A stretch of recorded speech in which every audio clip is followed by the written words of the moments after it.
Hey guys, তোমরা সবাই কেমন আছো? আশা করি তোমরা খুব ভালো আছো আর আমি ভালো আছি। দেখো আমি চান টান করে রেডি হয়ে গেছি, যেহেতু আমার 2 মাস আগে খুব শরীরটা খারাপ ছিল। তো রাকেশ আমার জন্য পীর সাহেবের কাছে মানসিক করেছিল। যাই হোক, তো ও আমার বলেছিল মানসিক শোধ করতে হবে, তো চল পুজোটা দিয়ে আসি। তো আমি এদেরকে চান টান করে রেডি, আমার স্বামী ওই যে রাতে আমাদের সাথে, তো ও রেডি হয়ে গেছে, বাইক চালাবে রাকেশ। মাঝে বসেছি বিপুল, মানে আমার হাজব্যান্ড, আর পেছনে বসেছি আমি। তো দেখো আমরা বেরিয়ে পড়লাম গোবিন্দপুর পীরতলায়, মানে পীর সাহেবের পুজো হয় যেখানে, তো ওই পীর বাবার মন্দিরটাই যাবো আমরা। এটা মাঘ মাসের একবেলাই পুজো হয়।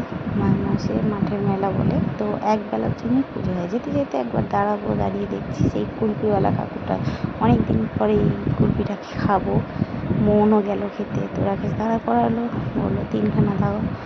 তো সেই সময় আমিও ফোনটা বের করলাম, তাহলে এটাই বা বাদ দেবো না, এটাও ভিডিও করে নিই। দেখো কী সুন্দর দেখতে লাগছে, খেতেও তেমনি সুস্বাদু।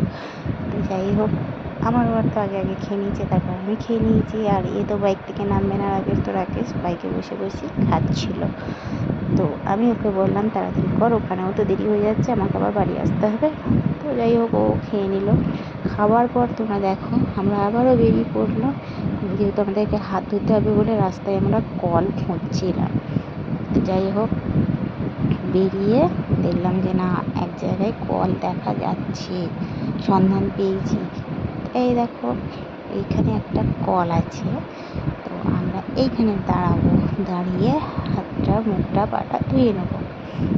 দিয়ে আবারও বসে পড়লাম, এখানে নেমে পড়লাম। এখান থেকে আমাদের বাইকটা এখানে রাখা আছে, দেখো মাঠে পুজো হয়, ওই দেখতে পাচ্ছ ওইখানে হচ্ছে পীর সাহেবের মন্দিরটা। ওর না সামালতে পারছি না, তো রাকেশকে দিয়ে দিলাম। রাকেশ দেখো মেয়েদের মধ্যে হাঁটছে আমাকে হাসাবার জন্য। তো ও বলছে যাই হোক, রোদ থেকে রক্ষা, তোর এই উন্নাটা আমাকে দিলি। গাইস কি বলো, পায়ে যা যন্ত্রণা হচ্ছিলো, মাঠ দিয়ে হাঁটাটা খুবই প্রবলেম লাগছিল। এই গাছটা আমার খুব ভালো লেগেছে, অনেক পুরোনো গাছ। এই গাছের তলায় আমি বললাম একটু বসে আর দুটো রিলস বানিয়ে নিই। বাস রিলসটি বানাতে আরম্ভ করলাম। ওরা বলছে ওই দেখ সাবমার্শাল আছে, এতটা মাঠ দিয়ে এসেছে যখন, চায়ের একবার হাত পাটা ধুইনি। আর এই হলো সেই মন্দির। গাইস কী বলবো, এখন তোমাদের দেখতে যেমনই লাগুক না কেন, মেলা যখন হয় খুব ভিড় হয় এখানে, মাঠের বেলা তো, একবেলার পুজো হয়। এখানে মানসিক করেছিল আমার যখন শরীরটা খারাপ ছিল। তো রাকেশ বললো চ দিদি পুজোটা দিয়ে দে। তা আমি দেখো পুজোটা দিয়ে দিলাম এইখানে। দেওয়ার পর প্রে করে নিলাম, তারপর আমরা বেরিয়ে পড়লাম। বেরিয়ে পড়ে একটু গাছতলায় বসলাম, সত্যি মনটা খুব শান্তি হলো এখানে বসে। যাই হোক, মানসিক শোধ করার পর না, শোধ তো হলেই হলো, আমার শরীরটাও ভালো হয়ে গেছে, অনেকটা ভালো হয়ে গেছি। 2 মাস আগে যেহেতু যা শরীর খারাপ ছিল না, প্রচণ্ড বাড়াবাড়ি ছিল।